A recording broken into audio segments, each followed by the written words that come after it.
இல்லை என்று சொல்லும் மனம் இல்லாதவன், ஈடு இணை இல்லாத கருணை உள்ளவன், இன்னல் பட்டு எழும் குரலை கேட்கின்றவன், எண்ணங்களை இதயங்களை பார்க்கின்றவன்.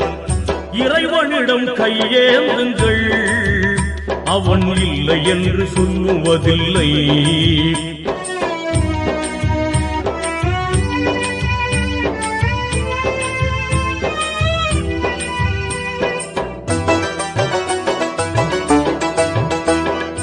ஆசையுடன் கேட்பவர்க்கு அள்ளி தருபவன், அல்லல் துன்பம் துயரங்களை கிள்ளி எறிபவன், பாசத்துடன் யாவரையும் பார்க்கின்றவன், பாவங்களை பார்வையினால் மாய்க்கின்றவன், அல்லல் பாழும் மாந்தர்களே அயராதீர்கள், அல்லாஹ்வின்